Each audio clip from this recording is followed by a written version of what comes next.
بسم الله الرحمن الرحيم الحمد لله رب العالمين الرحمن الرحيم مالك يوم الدين إياك نعبد وإياك نستعين اهدنا الصراط المستقيم صراط الذين أنعمت عليهم غير المغضوب عليهم ولا الضالين بسم الله الرحمن الرحيم قل هو الله أحد الله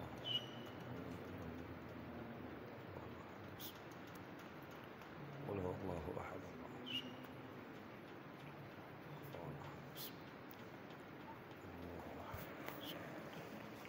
ولم يكن له كفوا أحد اللهم صل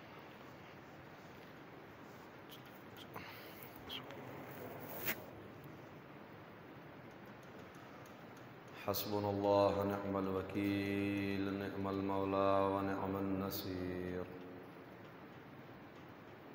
أعوذ بالله من الشيطان اللعين الرجيم بسم الله الرحمن الرحيم الحمد لله رب العالمين وبه نستعين وهو خير ناصر ومعين ثم الصلاة والسلام على أشرف الأنبياء والمرسلين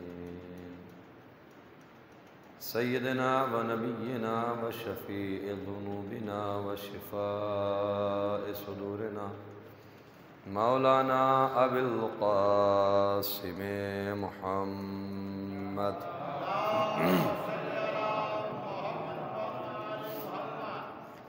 وعلى أهل بيته الطيبين الطاهرين المعصومين الذين أذهب الله عنهم الرجس وطهرهم تطهيرا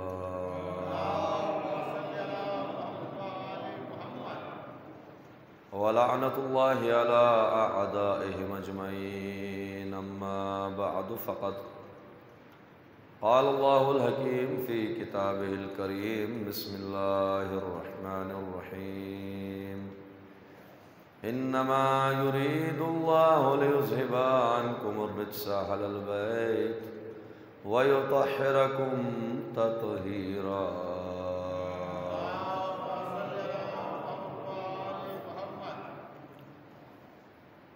محترم سامعین، خداوند عالم اب تک کی ہوئی تمام عبادات کو بحسن وجہ شرف عطا فرمائے اور آنے والی مزید عبادات کو بحسن وجہ انجام دینے کی توفیق خیر مرحمت فرمائے۔ آج شب جمعہ بھی ہے، آج کی رات مرحومین کی رات ہے۔ کوشش کرنی چاہیے کہ انسان کہیں بھی رہے، جب شب جمعہ آئے تو اپنے مرحومین کو ایصال ثواب ضرور کرے، اس لیے کہ مرحوم کی روح شب جمعہ گھر میں آ کے اہل خانہ کے پیچھے پیچھے پھرتی ہے کہ مجھے کچھ دے دو۔ یہ وہ جملے ہیں کہ جو ائمہ اطہار علیہم الصلاۃ سے مروی۔ ہم اور آپ زندگی میں اپنے والدین کی خدمت کرتے ہیں اور کرنی چاہیے۔ اللہ توفیق خیر دے سب کو کہ والدین کی خدمت کر سکے، مگر مرنے کے بعد یہی والدین ہر شب جمعہ آنے کے بعد میں آپ کے پیچھے پھرتے ہیں کہ بیٹا کچھ دے دو مجھے، میں پریشان ہوں، 1 روپیہ 2 روپیہ، کوئی صدقہ، کوئی کار خیر، کوئی ایصال ثواب۔ تو جہاں ہم 10واں 20واں 40واں تیجا برسی سب کرتے ہیں، وہیں پہ ہمیں جب شب جمعہ آئے تو کم از کم 1 مرتبہ سورہ الحمد اور 3 مرتبہ سورہ اخلاص کی تلاوت فرما کر اگر آپ اپنے مرحوم کو ایصال کر دیں تو اس میں بہتر ہی بہتر۔ ایک صلوات پڑھیں گے محمد علیہ۔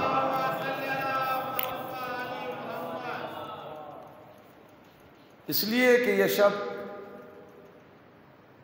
شب جمعہ کو ایک خاص اہمیت حاصل ہے، دعاؤں کی قبولیت کی شب ہے، استغفار کی شب ہے، مغفرت کی شب ہے، روٹی روزی میں برکت کی شب ہے، مرحومین کو اصالہ ثواب کرنے کی شب ہے، گناہوں کا کفارہ انسان محمد اور آل محمد کے ذکر کے ذریعے اس شب میں انجام دے سکتا ہے۔ حدیث قصہ ہم پڑھتے ہیں اسی لیے پڑھتے ہیں، دعا کمیل ہے، زیارات ہیں، زیارت وارثہ ہیں، یا جو افراد مستقل زیارت عاشورہ پڑھتے ہیں۔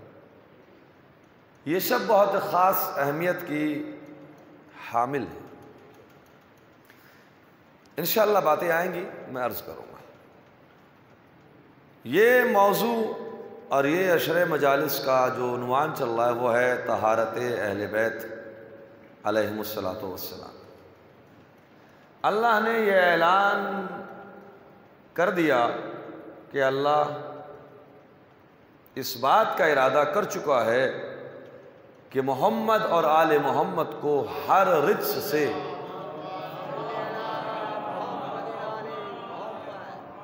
پاک و پاکیزہ رکھے۔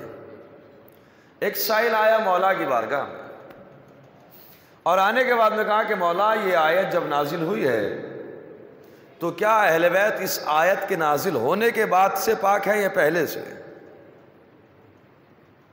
آیت تو بعد میں اللہ نے ارادہ جب کیا تبھی تو آیت نازل کی ہے۔ تو امام نے کہا یہ بتاؤ کہ کیا اللہ نے جب قرآن مجید میں مکے کی سرزمین پہ قل هو اللہ احد نازل کیا تب سے ایک ہے یا اس سے پہلے سے بھی ایک ہے؟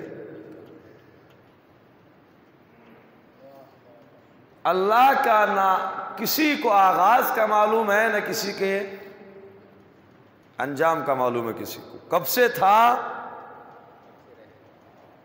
کب تک رہے گا، کوئی نہیں جانتا۔ لا یدرکہ بعد الہمم ولا ینالہ غوث الفتن، مولا فرماتے ہیں نہج البلاغہ میں کہ ہمتیں اسے درک نہیں کر سکتی، فکر کی گہرائیاں اس تک پہنچ نہیں سکتی۔ وہ نہ عقل میں آنے والا ہے نہ ذہن میں آنے والا ہے، اور وہ آ جائے تو پھر وہ مطلق ہی کہاں رہ گیا؟ قادر مطلق ہے، کمال مطلق ہے۔ اللہ نے ارادہ کیا ہے طہارت اہل بیت کا۔ اب سوال یہ ہے کہ میں اس سے پہلے بھی ایک دو وجہ بتا چکا ہوں، اب یہ ایک الگ ہٹ کے تیسری وجہ ہے کہ جب اللہ نے اہل بیت اطہار کی طہارت کا اعلان کیا تو اس نے اس کی ذمہ داری اپنے اوپر کیوں لی؟ اور وجہ میں اس کی انہی ایام میں ذکر کر چکا ہوں، ایک الگ وجہ بیان کرنی ہے۔ تو اس کا ایک وجہ یہ ہے کہ اگر اللہ نبی کے ذریعے طہارت اہل بیت کو بیان کرنے کی ڈیوٹی لگا دیتا کہ میرے نبی جیسے آپ نے اور فضائل بیان کیے ویسے ہی آپ طہارت کے مسئلے کو بھی بیان کیجئے، تو نبی کی بات کے اندر امت پیوند لگا سکتی تھی۔ نبی کی بات میں پیوند لگا سکتی تھی۔ مثلا پیغمبر نے ارشاد فرمایا الحسن والحسین سیدہ شباب اہل الجنہ، امام حسن اور امام حسین جوانان جنت کے سردار ہیں۔ تو ایک گروہ نے اس کو مقابلے میں کہا بھائی یہ مسئلہ جوانوں کا تو حل ہو گیا، اب بوڑھے بھی تو ہیں، تو انہوں نے کہا کہ فلاں اور فلاں جنت میں بوڑھوں کے سردار ہوں گے۔ یہی مسئلہ جناب سلمان فارسی کے سامنے پیغمبر نے کہا، جناب سلمان فارسی ضعیف تھے، لہذا اللہ کے رسول نے جناب سلمان فارسی سے کہا، یا شاید جناب بلال حبشی سے، کہتے وہ بوڑھے اور کالے جنت میں جانے والے نہیں ہیں۔ اب بھائی جناب بلال بھی کالے تھے اور بوڑھے بھی تھے اور جناب سلمان بھی بوڑھے تھے۔ کہا یا رسول اللہ ہمارا تو معاملہ ختم ہو جائے گا، ہمارا کیا ہوگا، ہم جوان تو ہیں نہیں۔ پھر اللہ کے نبی کہا پریشان نہ ہو، جب انسان جنت میں داخل ہوگا تو رنگ بھی سفید ہوگا اور جب جنت میں داخل ہوگا تو انسان بالکل جوان ہوگا۔ اب یہ مخالف نے بغض حسنین کریمین میں حدیث میں پیوند تو لگا لیا کہ یہ جوانوں کے سردار ہیں، یہ بوڑھوں کے سردار ہیں، مگر یہ پتہ ہی نہیں کہ جنت میں بوڑھے پہنچیں گے نہیں، جو بھی جائے گا وہ عالم جوانی میں پہنچے گا۔ صلوات پڑھیں عظمت محمد۔ ایک بات، ایک مثال کہ اگر اللہ نبی کے ذریعے طہارت اہل بیت کا اعلان کراتا تو اس کے اندر پیوند کی گنجائش تھی۔ اب دوسرا جملہ ہے، اور میں کل کی تقریر کو یہاں سے مربوط کر دوں گا اپنے موضوع سے۔ دوسری حدیث پیغمبر نے ارشاد فرمائی، انا مدینۃ العلم وعلی بابوہا، میں شہر علم ہوں اور علی اس کا دروازہ ہے۔ اب پھر نبی کی اس حدیث کے فقرے کے بعد امت نے سوچا ابھی گنجائش ہے، لہٰذا انہوں نے اس حدیث کو اور آگے بڑھایا، کہا فلاں صاحب دیواریں ہیں، فلاں صاحب چھت ہیں، اور فلاں صاحب پر نالا ہیں۔ یہ حدیث ہے، مطلب یہاں بیٹھ کے وہ مذاق والی بات نہیں ہو رہی ہے، ذمہ دارانہ بیان ہے۔ یہ حدیث میں پیوند لگا گئے، پہلے والے چھت ہیں، دوسرے والے دیوار ہیں، تیسرے والے کچھ اور ہیں، وغیرہ وغیرہ۔ اب یہ پتہ ہی کیا کہ شہر کے اندر یہ ساری چیزیں نہیں ہوتی ہیں۔ نبی نے شہر کہا، کوئی مکان تھوڑی کہا، مگر چونکہ نبی کی بات کے اندر پیوند لگنے کی گنجائش تھی تو پیوند لگا لیے۔ اللہ نے اسی لیے طہارت اہل بیت کی ذمہ داری اپنے اوپر رکھی ہے کہ اگر اہل بیت کی طہارت کا مسئلہ نبی کے حوالے ہوتا تو امت آ کے پیوند لگا سکتی تھی، مگر میں اعلان کر کے بتا رہا ہوں کہ اس بات کی ذمہ داری اللہ کی ہے، امت کے اوپر نہیں چھوڑا ہے۔ صلوات پہ عظمت محمد و آل محمد۔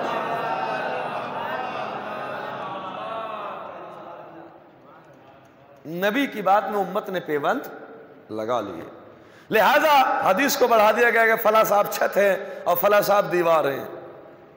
عجب، ہمارے یہاں ایک جھوٹی حدیث کا ایک اور بھی قانون ہے کہ حدیث وہی قابل قبول ہے کہ جو مطابق قرآن،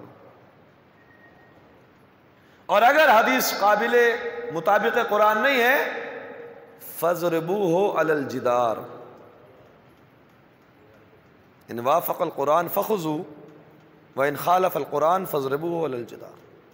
اگر قرآن کے فیورز میں ہے تو لے لو، اور اگر قرآن کے خلاف ہے تو دیوار پر مار دو۔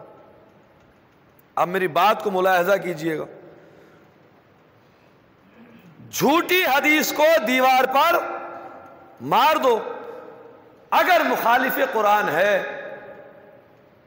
اور اس حدیث کے اندر پیوند لگائے کہ فلاں چھت ہے، فلاں دیوار ہے، فلاں میزاب ہے، پرنالا ہے۔ اب ایک وجہ شہزادی کا دربار میں اس لیے بھی جانا تھا کہ جو حدیث بنائی گئی تھی کہ ہم گروہ انبیاء نہ وارث بنتے ہیں نہ وارث بناتے ہیں، یہ حدیث تھی مخالف قرآن۔ اور انا مدینۃ العلم وعلی بابوہا، یہاں تک کہ فقرہ صحیح ہے، اس کے آگے اس میں بھی اضافہ کر لیا، تو یہاں دیوار بنا لی کسی صاحب کو، تو اب شہزادی جب دربار میں پہنچی ہے تو جھوٹی حدیث کو جھوٹی دیوار پہ مارنے کے لیے بھی پہنچی ہیں، تاکہ جھوٹی حدیث جھوٹی دیوار کے اوپر مار دو۔ اب یہاں کے اوپر ایک بات اور میں عرض کر دوں، ایک صلوات پڑھیں گے محمد و آل محمد۔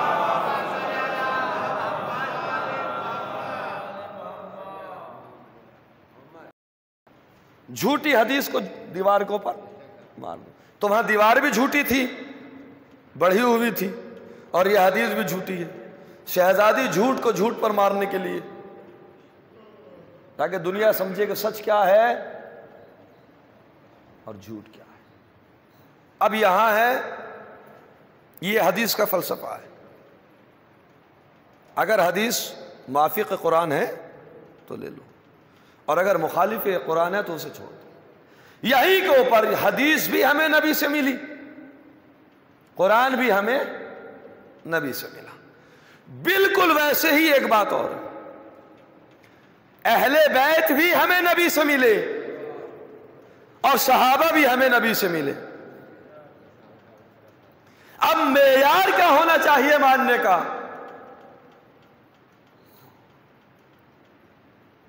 اہل بیت بھی نبی کی بزم سے، صحابہ بھی نبی کی بزم سے، قرآن بھی ہمیں نبی کی بزم سے ملا، حدیث بھی نبی کی بزم سے ملی. تو ہمارے علماء نے کہا کہ دیکھو، ہم اہل بیت کو مانتے ہیں قرآن کی طرح، اہل بیت کو مانتے ہیں قرآن کی طرح، صحابہ کو مانتے ہیں حدیث کی طرح. اور حدیث وہی معتبر ہے کہ جو مطابق قرآن ہے. بس یہی ہمارا طریقہ اہل بیت اور صحابہ کے درمیان میں ہے کہ ہم صحابی اسی کو مانتے ہیں کہ جو اہل بیت کے مطابق ہے. صلوات پڑھ دیں حضرت محمد و آل محمد.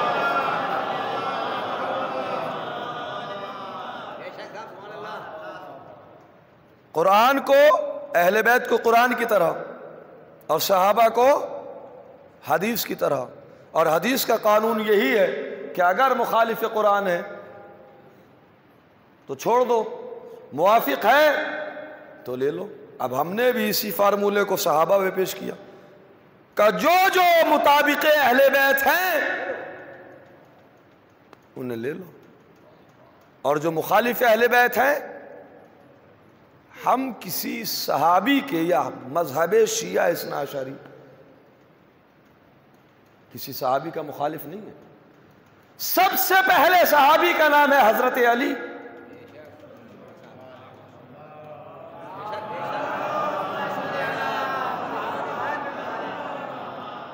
صحابی ہیں کہ نہیں؟ امام حسن، امام حسین صحابہ ہیں کہ نہیں ہیں؟ تو ہم سے بڑھ کے صحابہ کو کون مانے گا؟ یہ بلا وجہ کی تہمت لگا دی کہ صحابہ کو شیعہ گالیاں دیتے ہیں، صحابہ کو شیعہ برا بھلا کہتے ہیں. ہم اس منبر سے بیٹھنے کے بعد اس بات کو چیلنج کرتے ہیں کہ الحمدللہ شیعہ مذہب اثنا عشری وہ ہے کہ جو کسی صحابی کو برا نہیں کہتا. اور ہم اس بات کو بھی کہتے ہیں کہ خدا لعنت کرے اس پہ جو صحابی کو برا کہے. اور آپ بھی کہیے خدا کی لعنت ہو اس پر کہ جو صحابی کو برا کہے. ذرا اور زور سے بولیے، برا کہے. خدا کی لعنت اس پہ جو صحابی کو برا کہے. بالکل ویسے جو صحابی کو برا کہے اس پہ لعنت، اور جو برا کو صحابی کہے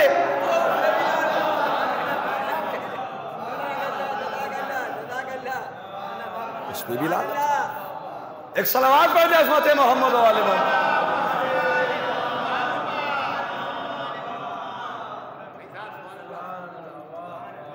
نہ صحابی برا ہو سکتا اور نہ برا صحابی ہو سکتا.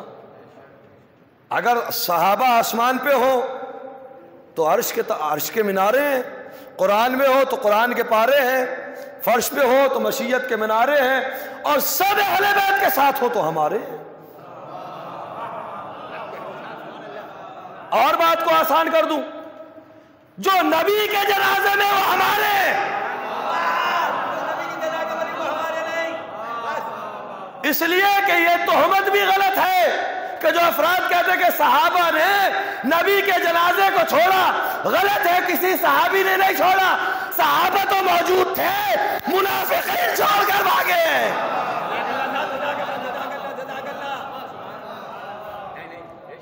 صحابہ نے کیوں چھوڑا؟ صحابہ تو تھے، منافقین چھوڑ کے بھاگے.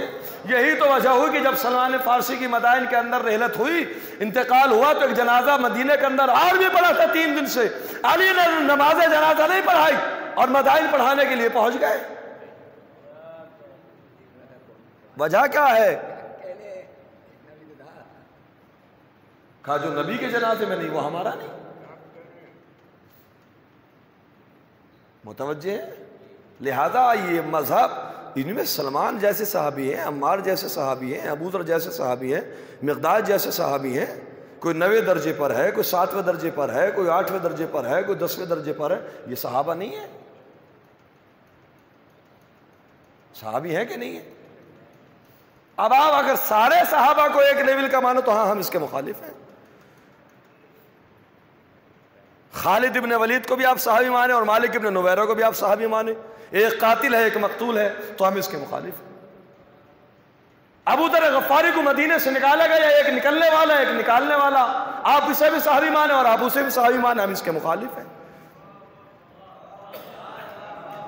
حضرت علی بھی صحابی اور آپ معاویہ کو بھی صحابی مانیں، دونوں آمنے سامنے، ایک قاتل ہے اور دوسرا مقتول ہے، اور آپ کہیں دونوں صحابی برابر ہیں. پیغمبر نے کہا یا عمار تقتلک فئۃ الباغیہ، اے عمار تجھے گروہ باغی قتل کرے گا، آپ اسے بھی کہیں خطا اجتہادی ہو گئی.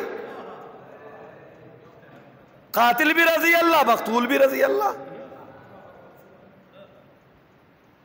ہے اپنی محبت کا انداز جدا گانا، مظلوم سے بھی الفت، ظالم سے بھی یارانہ. یہ کون سی دوہری پالیسی ہے؟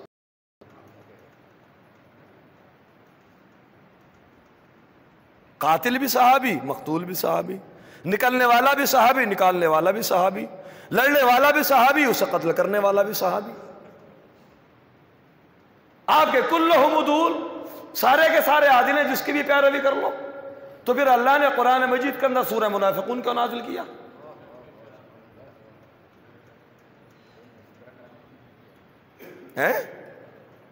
اللہ نے سورہ منافقون کو نازل کیا. بات آگے تو میں عرض کر دوں، یہ تو بہت بڑی بات ہے. اللہ نے جب اس کائنات کو بنایا ہے تو ایک ہی جگہ کان سے کوئلہ بھی نکلتا ہے اور ہیرا بھی نکلتا ہے، دونوں برابر ہیں. کوئلہ بھی وہیں سے نکلتا ہے اور ہیرا بھی وہیں سے نکلتا ہے، دونوں کی قیمت ایک ہے. ہیرا ہیرا ہے، کوئلہ کوئلہ ہے. سونا بھی زمین سے نکلتا ہے، لوہا بھی زمین سے نکلتا ہے، دونوں کی قیمت برابر ہے. یہ تو صاحب عقل، اگر انسان صاحب شعور ہے تو اسے فرق معلوم ہونا چاہیے، محسوس کرنا چاہیے کہ دونوں کی قیمتیں الگ الگ ہیں، دونوں کی اہمیت الگ الگ ہے. ایک جگہ سے نکلنے کا مطلب یہ نہیں ہے کہ کوالٹی بھی ایک ہے. اگر ہر آدمی نبی کی بزم سے نکل رہا ہے تو اسے پہلے تولنا پڑے گا، پہلے پرکھنا پڑے گا، پہلے جانچ کرنی پڑے گی. اس لیے کہ نبی کی بزم میں ہر نبی کے پاس میں آنے والا نبی کا نہیں تھا.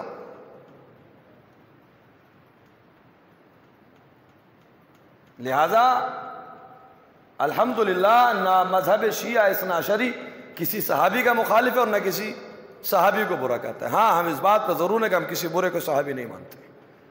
اور قرآن نے جس کی مخالفت کی ہو اور جس کی سیرت رسول مخالفت کرے اور جو پیغمبر کے جنازے میں نہیں تھا اور جو پیغمبر کے اہل بیت کے ساتھ میں نہیں ہے، ہم اسے صحابی نہیں مانتے.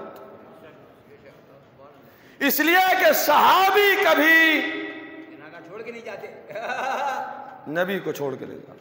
اور بات آگے تو میں عرض کر دوں، ایک صلوات پڑھیں ذرا محمد و آل محمد.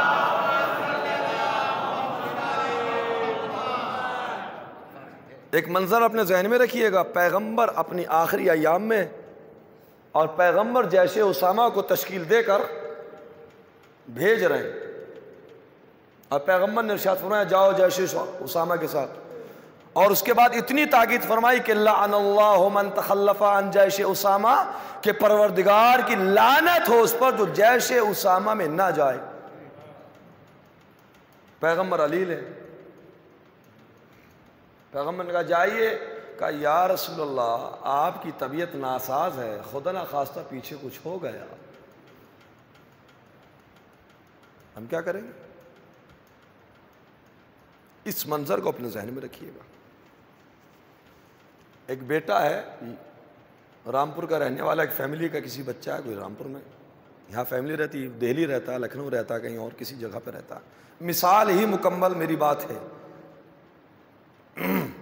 جاب کرتے ہیں نوئیڈا مثلا، باپ کی طبیعت خراب ہوئی، آئے ملاقات ہوئی، جناب کیسے دکھ رہے؟ بھائی آپ تو نوئیڈا کے اندر جاب کرتے ہیں۔ کہ جناب کیا بتائیں، والد محترم کی طبیعت ناساز تھی، لہٰذا ان کی خدمت کے لیے یہاں آئے ہیں، انشاءاللہ کچھ دن کے اندر اللہ شفا دے دے گا تو پھر چلے جائیں گے۔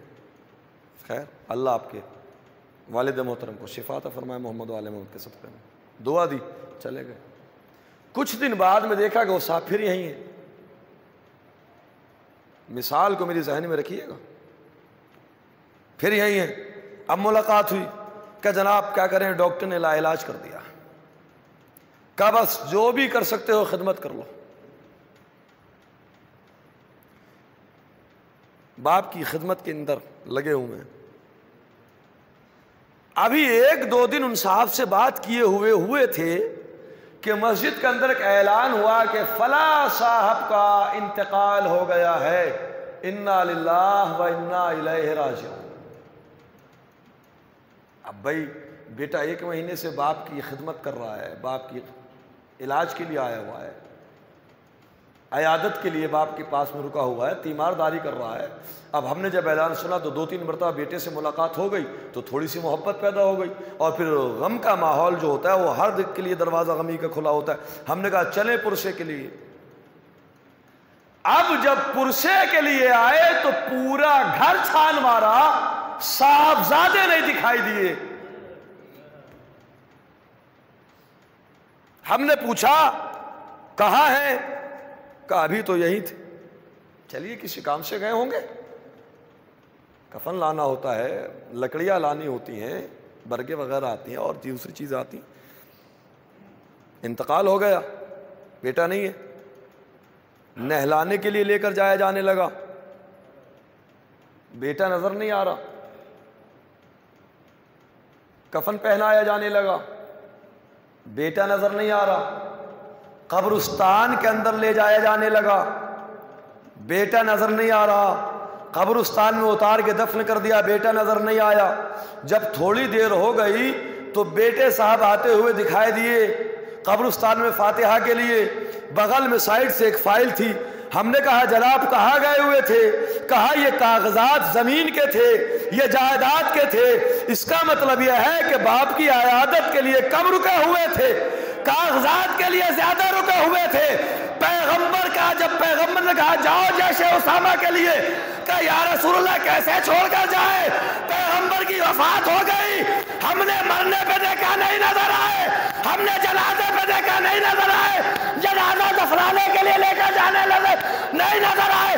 اب جو پتہ لگا تو سقیفہ میں بیٹھ کے حکومت کی تیاریاں ہو رہی۔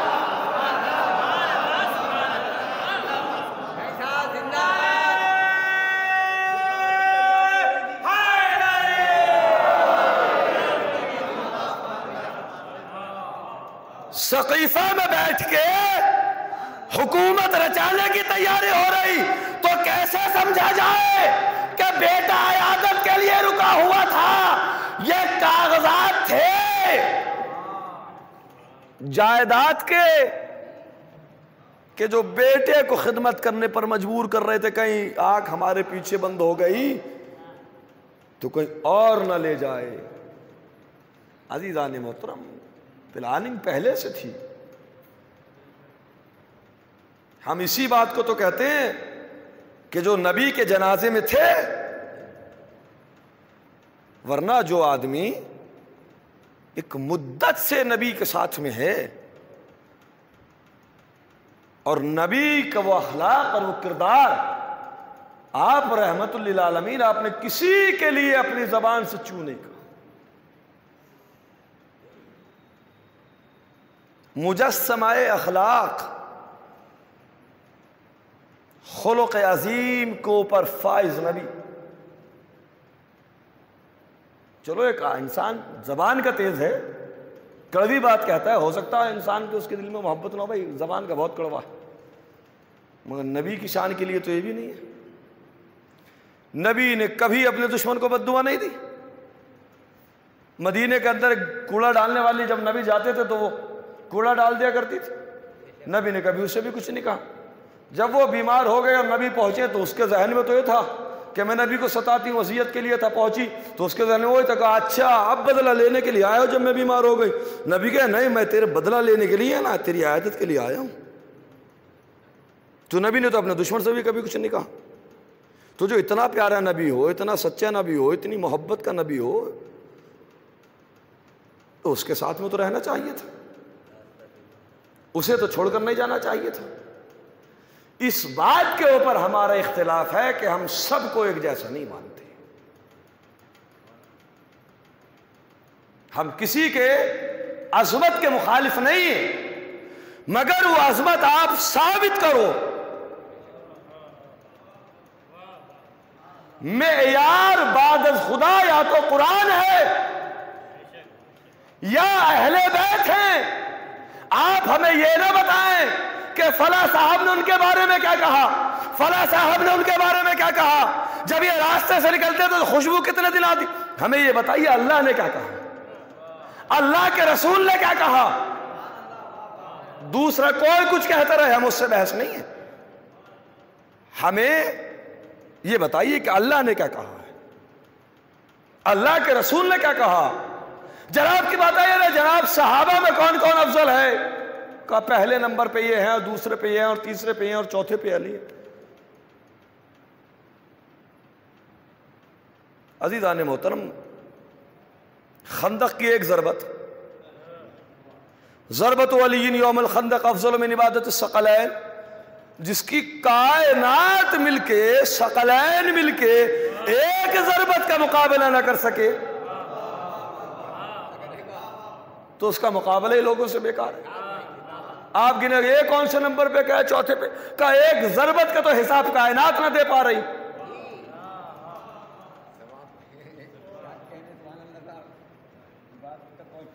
تو اس کی بقیہ اعمال کو کون تولے گا، اس کی عبادت کا وزن کون بیان کرے گا، اس کی ریاضتوں کا وزن کون بتائے گا، جس کی ایک ضربت ثقلین کی عبادت سے افضل ہے. اور ضرب کہتے ہیں عربی میں مار کو، ضربت اسی سے. اب سوچئے گا، جس کی ایک ضربت یا جس کی مار میں اتنا اثر ہے، اس کے پیار میں کتنا اثر ہوگا. یہ تو دشمن کے اوپر حملہ تھا. جب دشمن کے حملے میں ایک ضربت اس کی یہ ہے، ایک مار کا اس کی کائنات مقابلہ نہیں کر سکتی، تو پھر یہ جس سے پیار کرتا ہے. علی کی ذات کا کوئی کسی سے مقابلہ ہی نہیں. اس کی ایک ضربت کا مقابلہ نہیں ہے. اور بات کو آسان کر دوں، اہل بیت کا گھرانہ یہ وہ ہے کہ جو زمین پہ کبھی عزتیں لینے کے لیے نہیں آئے، عزتیں بانٹنے کے لیے آئے. عظمتیں لینے کے لیے نہیں آئے، عظمتیں بانٹنے کے لیے آئے. یہ آئے ہی اس لیے تاکہ سماج بلند ہو، یہ آئے اس لیے تاکہ شعور بلند ہو، یہ آئے اس لیے تاکہ فکر بلند ہو، یہ آئے اس لیے تاکہ افراد بلند ہو. یہ جب تک عرش پر تھے عرش معلّہ تھا، یہ کربلا آ گئے تو کربلا معلّہ ہو گئے. یہ زمین پہ آ گئے تو زمین معلّہ ہو گئی. تو اب سوچئے جب ان کے آنے سے زمین کی تقدیر بدل جائے تو جس زمین میں یہ آ جائیں، جس ضمیر کے اندر اہل بیت آ جائیں، اس ضمیر کا کیا مقام ہونا چاہیے، اس ذہن کا کیا مقام ہونا چاہیے، اس دل و دماغ کا کیا مرتبہ ہونا چاہیے. علی کی محبت، اہل بیت کی محبت زمینوں کے مقدر بدل سکتی ہے. تو اگر ضمیروں میں آ جائے چاہنے والوں کے تو ہمارے مقدر نہیں بدلے گی. مگر فرق کیا؟ فرق یہی ہے کہ اگر ہمیں کوئی چیز نہیں مل رہی تو ہم سے لینا نہیں آتا. مولا کائنات سے جب کسی نے جاتے ٹائم پوچھا کہ یا علی صلوات پڑھنے محمد علیہ وسلم،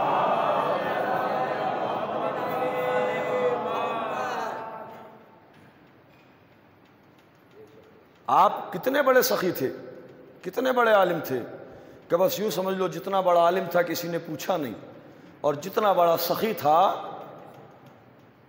کسی نے حاصل نہیں کیا۔ عزیزان محترم، ان کی بارگاہ میں صرف خلوص چاہیے۔ کیا چاہیے؟ خلوص۔ اگر خلوص ہے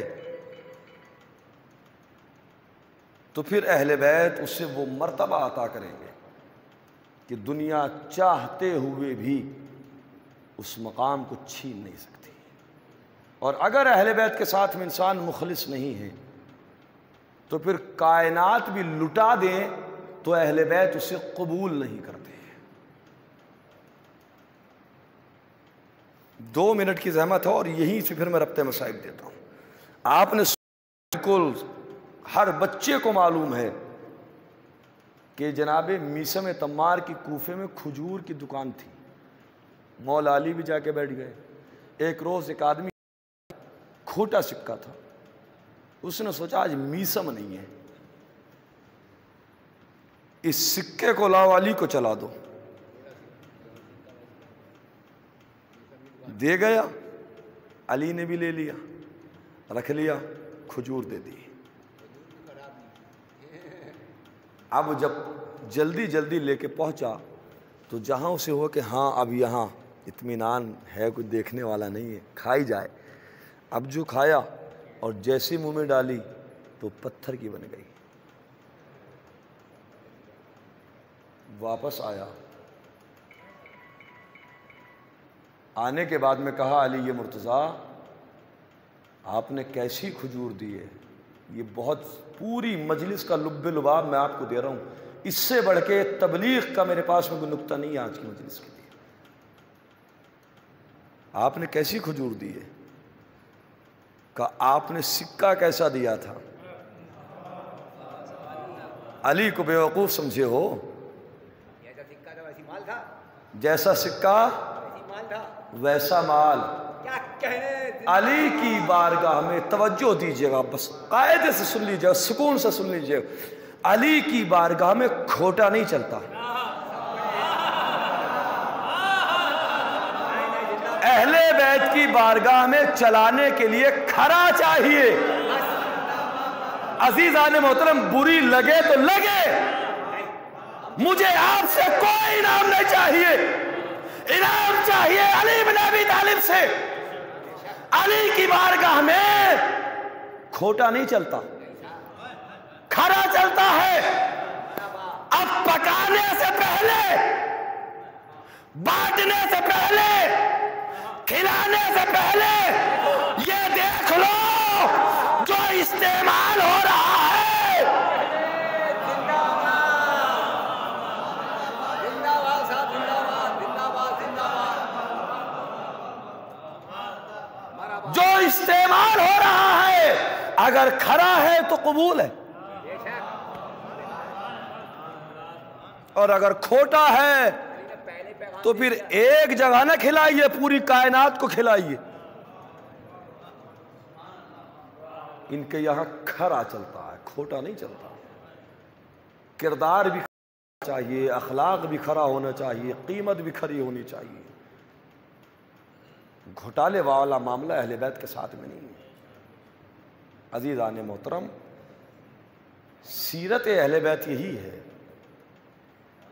ان کے ساتھ دل سے ہو جاؤ، خلوص سے ہو جاؤ، صاف نیتی کے ساتھ میں ہو جاؤ، پھر یہ اتنا عطا کر دیں گے، اتنا عطا کر دیں گے کہ کائنات کے اندر تمہارا بھی نام ہوگا، تمہیں عزت بھی ملے گی، تمہیں دولت بھی ملے گی، تمہیں شرف بھی ملے گا۔ کیوں؟ وجہ کیا ہے؟ چونکہ آپ متصل ہو گئے اہل بیت سے، اور جب اہل بیت کا دامن آپ نے پکڑ لیا پھر اہل بیت آپ کو چھوڑنے والے نہیں ہیں۔ انہوں نے گھر کی کنیز کو قرآن کی آیتوں میں کھڑا کر دیا۔ جب جناب قمر جا رہے تھے، قافلہ جا رہا تھا، ایک سائل آ گیا، کہا روٹی دے دو، کہا اونٹ پر ہے، گٹھری میں، کہا گٹھی دے دو، کہا اونٹ پر ہے، کہا اونٹ دے دو، کہا قطار میں، کہا قطار دے دو۔ قمر نے مہار چھوڑ دی۔ علی جوش سخاوت میں ہے کہ یہ نہ کہہ دو قمر تو بھی چلا جا۔ ہر غلام کو تو غلامی سے آزادی چاہیے، کائنات میں کنیز اور غلام سے نیچے کا کوئی لفظ ہے؟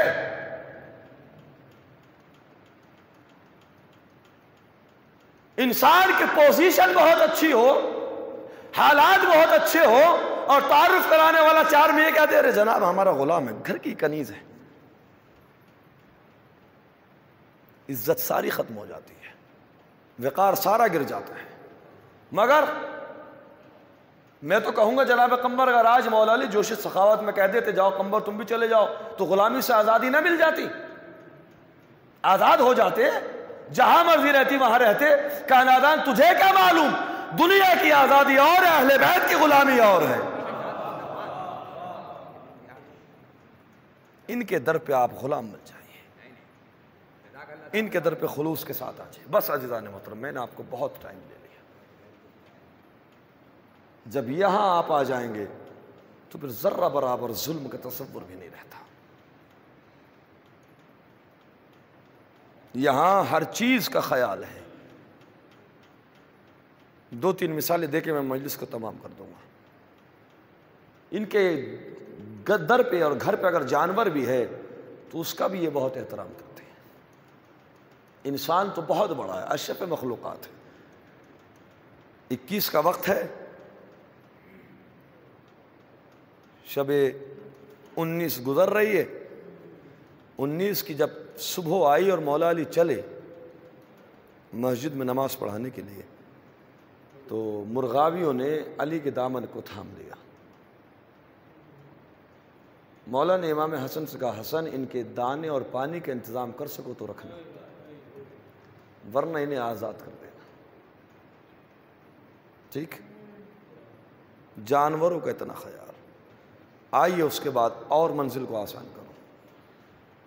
مولا علی نے جناب مالک اشتر کو جب مصر کا گورنر بنا کے بھیجا ہے، پورا طویل خط ہے جو مولا نے لکھا ہے، تو مولا نے ایک جملہ کہا، دیکھو مالک، زکوٰۃ لینے کے لیے کسی کے دروازے کو جا کے مت کھٹکھٹانا۔ ہو سکتا ہے کوئی آرام کر رہا ہو اور تمہارے دق الباب سے اس کی آنکھ کھل جائے اور اسے تکلیف ہو۔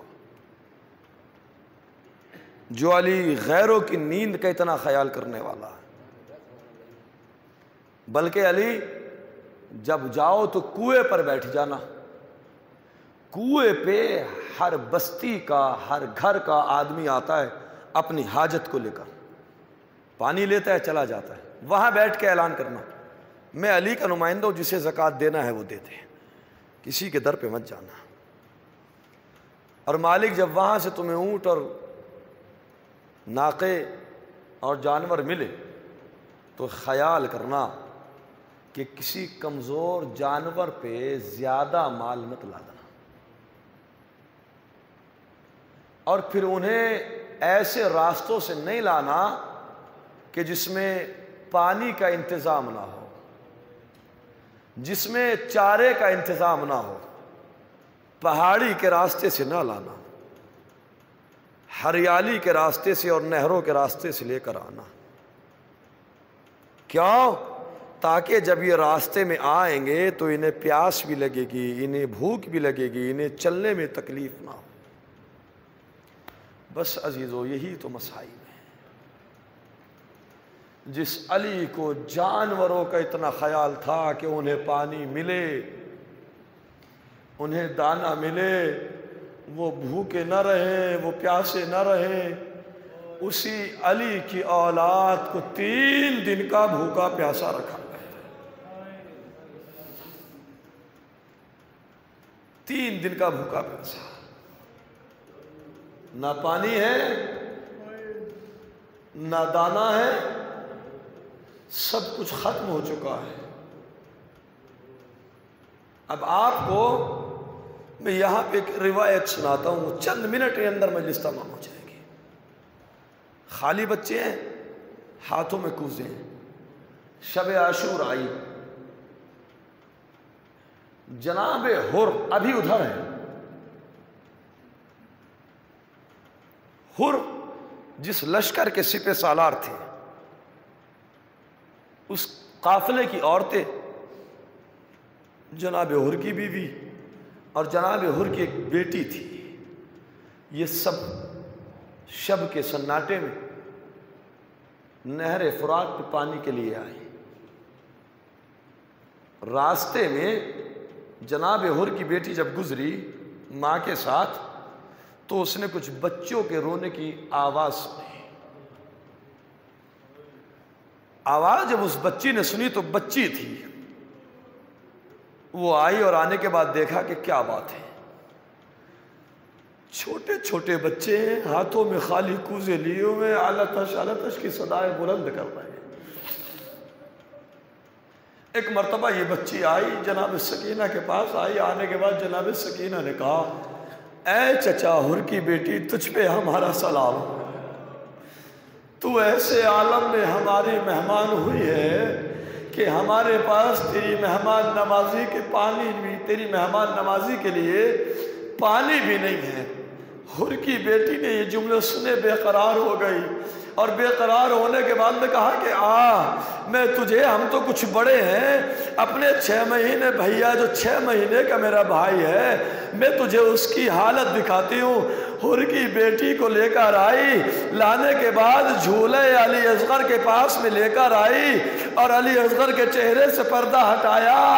چھوٹا سا بچہ کبھی منہ کو کھولتا ہے کبھی بند کرتا ہے، حر کی بیٹی سے منظر نہ دیکھا گیا۔ واپس آئی، آنے کے بعد ماں کے ساتھ نہر فرات پہ پہنچی، سب نے پانی پیا، حر کی بیٹی نے پانی نہیں پیا۔ ارے جب ماں نے دیکھا تو ماں نے بھی پانی نہیں پیا، واپس آ کے بیٹھی، ماں نے کہا بیٹی وجہ کیا ہے، تو نے پانی کیوں نہیں پیا؟ ماں بیٹی میں بات ہو رہی تھی، ایک مرتبہ جناب حر آ گئے، بیٹی خاموش ہو گئی، کہا بیٹی وجہ کیا ہے، خاموش کیا ہو گئی؟ آپ کی آنکھوں سے آنسو آ گئے، آپ کے دل غمگین ہو گئے۔ حر کی بیٹی نے کہا بابا کچھ نہیں ہوا۔ کہا نہیں بیٹی، میں تیرا باپ ہوں، میں سمجھتا ہوں کہ تیری حالت کیا ہے، کوئی بات ضرور ہے، تو مجھے بتا تو صحیح وجہ کیا ہے۔ ایک مرتبہ بیٹی کہتی ہے بابا اگر جان کی معافی ہو تو میں بتاؤں۔ ہاں میری بیٹی بتاتی کیوں نہیں ہے؟ کہا بابا جب ہم شب کے سناٹے میں پانی کے لیے جا رہے تھے، ایک مرتبہ ہمارا گزر خیام اہل بیت کے قریب سے ہوا، میں نے جا کے دیکھا کہ بچے التش کی صدائیں بلند کر رہے ہیں۔ ارے جھولے میں چھوٹا سا بچہ ہے، اس کا منہ کبھی کھلتا ہے کبھی بند ہوتا ہے۔ ارے بابا انہیں تو پانی نصیب نہیں ہے۔ جب ہمارا قافلہ آیا تھا حسین نے سب کو سیراب کرایا تھا، ہمارے جانوروں کو بھی سیراب کرایا تھا، مگر اسی حسین کے بچے اجرکم اللہ۔ اور کشمکش میں ساری رات اسی کشمکش میں گزر گئی۔ صبح کا وقت آیا، حر نے وضو کے لیے پانی اٹھایا، آواز آئی ہو تو پانی سے وضو کر رہا ہے، ارے میرے حسین نے تیرا کیا بگاڑا ہے، میرے بچوں نے تیرا کیا بگاڑا ہے۔ حر نے ایک دفعہ پانی کو رکھا، ادھر ادھر دیکھا کہ آواز کس کی ہے، کوئی نظر نہیں آیا۔ حر نے پھر پانی کو لیا، وضو کرنا چاہا، پھر آواز آئی حر میری سکینہ نے تیرا کیا بگاڑا ہے، میرے اصغر نے تیرا کیا بگاڑا ہے۔ اب حر سے یہ برداشت نہ ہوا، کہا بی بی کوئی نظر نہیں آتا، یہ آواز کس کی ہے؟ ایک مرتبہ فاطمہ زہرا نے کہا ارے حر میں نبی کی بیٹی ہوں، اتنا بتا دے کہ میری اولاد پہ پانی کیوں بند کیا؟ میرے چھوٹے چھوٹے بچے 3 دن کے بھوکے پیاسے، جلتی ہوئی زمین کربلا، کوئی پانی پلانے والا نہیں ہے، کوئی دانا دینے والا نہیں ہے۔ الا لعنت اللہ علی القوم الظالمین وسيعلم الذين ظلموا أيا منقلبون معبود تجھے واسطہ محمد و آل محمد کا اس عبادت کو بحسن و شرف قبولیت عطا فرما۔ اسی کے ساتھ ساتھ معبود آج شب جمعہ ہے، تیری بارگاہ میں دعا ہے کہ تمام ارواح مومنین و مومنات کو اور ہمیں گناہان صغیرہ و کبیرہ سے معاف فرما۔ معبود مرحومین کو جوار محمد و آل محمد میں جگہ نصیب فرما۔ آپ سے گزارش ہے کہ ایک مرتبہ سورہ الحمد اور 3 مرتبہ سورہ اخلاص کی تلاوت فرما کر محمود حسین ابن مہدی حسین، آصف حسین ابن محمود حسین، اختر حسین ابن محمود حسین، صالح محمود ابن محمود حسین، اعجاز حسین ابن زاہد حسین، زاہد حسین ابن محمد عابد اور روحی زیدی بنت سید علی محمد عابدی، ان سب کے لیے اور بالعموم تمام ارواح مومنین و مومنات کے لیے پڑھ کر ان کو ایصال فرمائیں۔ الحمدللہ رب العالمین الرحمن الرحیم ایاک نعبد و ایاک نستعین اهدنا الصراط المستقیم صراط الذین انعمت علیہم غیر المغضوب علیہم ولا الضالین۔